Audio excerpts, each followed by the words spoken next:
ছাত্র জনতার বিক্ষোভের মুখে গত ৫ আগস্ট পদত্যাগ করে দেশ ছাড়েন বাংলাদেশের সাবেক প্রধানমন্ত্রী শেখ হাসিনা। তাকে উৎখাতে আমেরিকা জড়িত বলে জল্পনা শুরু হয়েছে।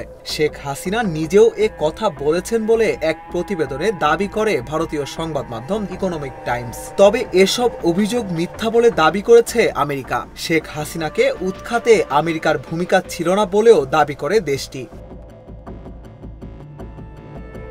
বার্তা সংস্থা রয়টার্স বলছে, সোমবার এক সংবাদ সম্মেলনে এ সংক্রান্ত প্রশ্নের জবাবে মার্কিন হাউসের মুখপাত্র কারিন জিন পিয়ারে এসব মন্তব্য করেন। তিনি বলেন, এ ঘটনায় আমাদের আদৌ কোনো সম্পৃক্ততা ছিল না। এ ঘটনার সাথে মার্কিন সরকার জড়িত ছিল বলে যদি কোনো প্রতিবেদনে বলা হয় বা গুজব ছড়ানো হয় তবে তা নিছক মিথ্যা। সোমবার সংবাদ সম্মেলনে হোয়াইট হাউসের মুখপাত্র কারিন জিন পিয়ারে আরো বলেন, আমরা বিশ্বাস করি জনগণেরই বাংলাদেশ সরকার ভবিষ্যৎ নির্ধারণ করার উচিত এবং আমাদের অবস্থান ঠিক এইটাই।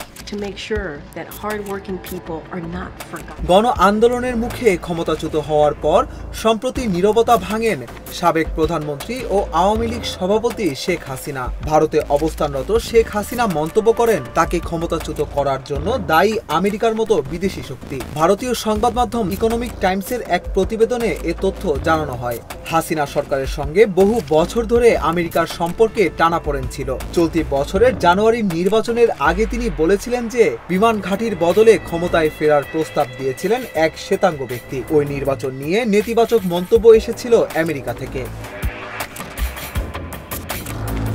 কোটা সংস্কার আন্দোলন ঘিরে গত জুলাই থেকেই উত্তাল বাংলাদেশ।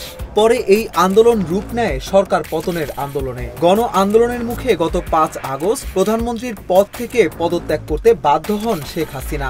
এরপর তিনি দেশ ছেড়ে ভারতে চলে যান। বর্তমানে তিনি সেখানেই রয়েছেন বলে জানা গেছে।